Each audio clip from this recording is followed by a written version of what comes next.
মঞ্জু ভাই, যেটি জিয়াউদ্দিন হায়দারের কাছে আমি প্রশ্ন করেছিলাম যে তারেক রহমানের সামনে বর্তমানে এখন আসলে চ্যালেঞ্জগুলো কি কি, ভাই সুন্দর করে উত্তর দিয়েছেন। তিনি বলেছেন যে মানুষ এখন সামনের দিকে এগিয়ে এগিয়ে যেতে চায়, পেছনের যে রাজনীতি, পলিটিক্যাল রেটরিক তিনি আসলে পছন্দ করেন না। আপনার কাছে ঠিক একই প্রশ্নটা করতে চাই যে তারেক রহমানদের দেশের প্রত্যাবর্তনের পরে রাজনীতিতে আসলে কি বার্তা দিয়েছে, বা রাজনীতিতে কি গুণগত পরিবর্তন, উনি তো মাত্র গতকালকে আসলেন, কি গুণগত পরিবর্তন হতে পারে? ধন্যবাদ আফজাল আপনাকে, জিয়া ভাই সহ দর্শকদেরকে শুভেচ্ছা। তারেক রহমানের এই 17 বছর পর দেশে ফেরা এখন অনেক বর্ণাঢ্য মনে হচ্ছে, অনেক খুব আনন্দ মনে হচ্ছে, কিন্তু ওনার দেশ থেকে যাওয়াটা ছিল খুবই বিষাদময়।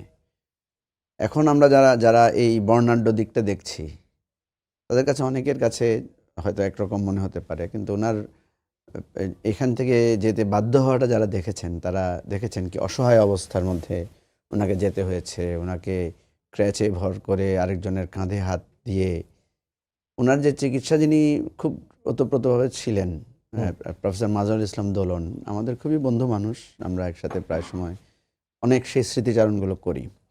তাহলে ওই বিধ্বস্ত অবস্থায় ওনার একটা জীবনের ঝুঁকি নিয়ে উনি দেশের বাইরে গেলেন, দীর্ঘদিন চিকিৎসা নিলেন, সুস্থ হলেন, যথেষ্ট সুস্থ উনি এখন। আমি দেখলাম কালকে যেভাবে হাঁটছেন, খুবই ওনাকে যথেষ্ট ফিট মনে হয়েছে। তারপরে যে এই যে ঘন্টার পর ঘন্টা দাঁড়িয়ে লোকদের সাথে যে হাত নাড়লেন, এটা কিন্তু একটা ফিটনেসের প্রমাণ ওনার শারীরিক। সেকেন্ড হচ্ছে, এই লম্বা সময়ে উনি তার দলকে ঐক্যবদ্ধ রেখেছেন এবং আন্দোলন সংগ্রামের দলকে পরিচালনা করেছেন। দলটাকে ভাঙার অনেক ষড়যন্ত্র হয়েছিল, এটা উনি রোধ করতে পেরেছেন। এবং তারেক রহমান তার দলের নেতাকর্মীদের মধ্যে প্রশ্নাতীতভাবে জনপ্রিয়, এটা গত কাল থেকে আজ পর্যন্ত সেটা প্রমাণিত হয়েছে। এখন প্রশ্ন হচ্ছে, তারেক রহমানের কি তাহলে কোনো ব্যর্থতা নাই? আমি যে ব্যর্থতাটা দেখি, যে এই রকম একটা বড় দল, এরকম একটা জনপ্রিয় দল, নির্যাতিত দল, নিপীড়িত দল, এই দলটার যে একটা অতীত আছে, একটা বর্ণাঢ্য অতীত আছে। কারণ একটা বিএনপিকে আমি সবসময় বলি একটা ভাগ্যবান দল। আপনি দেখেন বিএনপি যখন জিয়াউর রহমান যখন টেক ওভার করেন, উনিও কিন্তু একটা পরিস্থিতির সৌভাগ্য ওনার গলায় এসে পড়েছে বা দায়িত্ব এসে পড়েছিল, উনি সেটাকে প্রপারলি ইউজ করেছেন। এবারও দেখেন আপনি, এই যে গণ অভ্যুত্থানটা হয়েছে, সেই গণ অভ্যুত্থানের সবচাইতে বেশি এটা বেনিফিটেড, আমি বেনিফিটেড শব্দটা নিয়ে আপত্তি হতে পারে, কারণ বিএনপি তো হারিয়েছে অনেক বেশি, এটাকে আপনি পুনঃ অর্জনও বলতে পারেন। আবার বেনিফিটেড দল হিসেবে আমি বলবো বিএনপি টপ অ্যান্ড দেন জামাত। কেন বলছি দেখেন, আন্দোলনের সময় যখন আমরা বিএনপির নেতাকর্মীদেরকে জিজ্ঞেস করতাম যে আচ্ছা আপনারা তো এত কথা বলেন, এই শেখ হাসিনার পতন চান, এটা সেটা, তো বিএনপি ক্ষমতায় আসলে আপনাদের আন্দোলনের সাথে তো সাধারণ পাবলিক ইনভলভ হচ্ছে না, সাধারণ মানুষ অনেক নিপীড়িত, নির্যাতিত, লুটপাট হচ্ছে, জনগণের জন্য আপনাদের মানে ইয়েটা কি? জনগণ বিএনপি ক্ষমতায় আসলে কি হবে? বিএনপি নেতারা শুধু বলতো যে বিএনপি ক্ষমতায় আসলে তারেক রহমান দেশে ফিরে আসবেন, খালেদা জিয়া মুক্তি পাবেন, তাদের লক্ষ লক্ষ নেতাকর্মীরা জেল থেকে বেরিয়ে আসবেন, তাদের উপর যে জুলুম অত্যাচার হয়েছে মামলাগুলো প্রত্যাহার হবে। মানে প্রত্যেকটা প্রত্যাশা ছিল বিএনপির নেতাকর্মীদেরকে ঘিরে। পিপলের প্রত্যাশাটা কি? কারণ পিপল কি চায়? এই রাজনৈতিক হানাহানি বন্ধ হবে, পিপল চায় দ্রব্যমূল্য কমবে, পিপল চায় জ্যাম কমবে, পিপল চায় মেধার ভিত্তিতে চাকরি হবে। এই ব্যাপারে বিএনপির কোনো সুনির্দিষ্ট লক্ষ্য বা প্রতিজ্ঞা আছে কিনা? এখন আমি যদি দেখি, নির্বাচন হওয়ার আগেই বিএনপির কিন্তু তারেক রহমান মুক্ত হয়ে গেছেন, দেশে ফিরে এসেছেন, খালেদা জিয়া মুক্ত হয়েছেন, বিএনপির নেতারা সবাই এখন মামলা থেকে মুক্ত হয়ে গেছেন। মানে বলা যায় যে বিএনপির একেবারে সুদিনের চূড়ান্ত এখন ক্ষমতা আসার আগেই। তাহলে বিএনপি এখন আর কিন্তু মানুষের কাছে বলতে পারবে না যে আমরা বিপদগ্রস্ত ছিলাম, আমরা, কারণ মানুষ এখন দেখছে যে বিএনপি আপার হ্যান্ডে আছে। এবং তারেক রহমানের যে বর্ণাঢ্য প্রত্যাবর্তন, এটা আমি কোনোটার সাথে তুলনা করতে পারছি না আমার অভিজ্ঞতার সাথে, যে কার সাথে আমি তুলনা করব। যে উনি যখন গাড়ি নিয়ে আসছেন, তার সাথে সিকিউরিটি, রাষ্ট্রীয় প্রোটোকল, এবং নেমেই উনি রাষ্ট্রের এখন যিনি ক্ষমতার প্রধান তার সাথে ফোনে কথা বলছেন, অর্থাৎ রাষ্ট্র তার নিরাপত্তা। উনি কিন্তু রাষ্ট্রের ওই অর্থে কোনো দায়িত্ববান ব্যক্তি না এখন, একটা দলের প্রধান ছাড়া, কিন্তু তারপরেও প্রোটোকলের জায়গায় উনি মোর দেন দ্যাট উনি সেটা পেয়েছেন। আমি বলছি যে এটা তার প্রাপ্য, কারণ তিনি এটা ডিজার্ভ করেন, ডিউ টু ওনার একটা বিরাট স্যাক্রিফাইস আছে।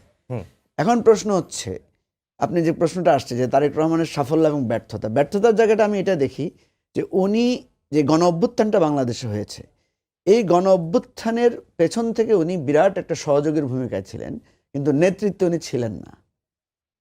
আমি শুধু উনার কথা বলবো না, আমরা রাজনৈতিক নেতারা কেউই এটার নেতৃত্বে ছিলাম না। গণ অভ্যুত্থানটা ঘটিয়েছে সাধারণ ছাত্র জনতা এবং ওই বৈষম্য বিরোধী ছাত্র আন্দোলন নামে কিছু ছাত্র নেতারা। এইটা ডিজার্ভ করেছিল তারেক রহমানের নেতৃত্বে একটা গণ অভ্যুত্থান হতে পারতো। কারণ দেখেন 18-র আন্দোলনে আওয়ামী লীগ ছাড়া বাকি সবাই কিন্তু তারেক রহমানের এই বিএনপির ইয়াতে একীভূত হয়ে গিয়েছিল। ইভেন কামাল হোসেনরাও বিএনপির সাথে এসেছিল এবং বাম ডান মিলে ইসলামপন্থীরা সবাই মিলে এক ধরনের ঐক্যবদ্ধতা তৈরি হয়েছিল। এত বড় সুযোগ, এত বড় অ্যালায়েন্স, এত বড় কিছুর পরেও এই নেতৃত্বটা বিএনপি দিতে ব্যর্থ হয়েছে, যে বাংলাদেশে কোনো একটা গণ অভ্যুত্থানের নেতৃত্ব বিএনপি দেয় নাই। যেটা আপনি যদি দেখেন, কিন্তু মঞ্জু ভাই বিএনপি নেতৃত্ব দিতে ব্যর্থ হয়েছে, কিন্তু আপনি যদি দুটা গণ অভ্যুত্থানের কথা চিন্তা করেন, 90-এর গণ অভ্যুত্থান এবং 24-এর গণ অভ্যুত্থান, দুটো গণ অভ্যুত্থানের নেপথ্যের শক্তি তো বড় হ্যাঁ, ভূমিকা আমি রেখেছে তো বলছি BNP। আমি তো বলছি এবারের গণ অভ্যুত্থানে বিএনপির ভাইটাল রোল ছিল, মোর দেন দ্যাট। আমি বলছি আপনার হাতে সে সুযোগটা ছিল। তিনটা অবৈধ নির্বাচনের শিকার আপনি, শত শত লোক আপনার নিহত হয়েছে। আপনি দেখেন বিএনপি এবং জামাতকে আমি বলি যে বিএনপি এবং জামাতের হাইয়েস্ট লোক মারা গেছে এবারের গণ অভ্যুত্থানে, তাই তো? কিন্তু বিএনপি এবং জামাতের যতগুলো আন্দোলন করেছে তাদের এতগুলো লোক কিন্তু প্রাণ দেয় নাই আগে। তার মানে কি আপনার নেতৃত্বে আপনার লোকদেরকে প্রাণ বিসর্জন দিয়ে বিদ্রোহ বিপ্লবে উদ্ধৃত করার মতো নেতৃত্ব বিএনপি দিতে পারে না। এটা আমার সমালোচনা। আমি যেটা বলছি যে এটাকে আমি ব্যর্থতার জায়গায় দেখি। এবার আসেন চ্যালেঞ্জ, যে কথাটা জিয়া ভাই হয়তো চ্যালেঞ্জ আকারে না বলে উনি প্রত্যাশার আলোকে বলেছেন। আমি চ্যালেঞ্জ হিসেবে দেখি যে তারেক রহমানের উপর একটা বিরাট প্রত্যাশার চাপ। যেমন দেখবেন সাধারণ মানুষ মনে করে উনি লন্ডনে বসেছিলেন, সারা পৃথিবীকে উনি দেখেছেন, সুতরাং বাংলাদেশের জন্য ওনার শুধু একটা প্ল্যান না, ওনার ড্রিম প্ল্যান এভরিথিং ওনার থাকা উচিত। ওনার মুখ থেকে বলা উচিত যে আমি এই দীর্ঘ সময় ধরে বসে বসে এমন জিনিস করেছি, এমন চিন্তা করেছি, আপনারা যদি আমাকে সুযোগ দেন আমি সেটা করে দেখাবো। এখন প্রশ্ন হচ্ছে বাংলাদেশের মানুষ আসলে কি দেখতে চায়।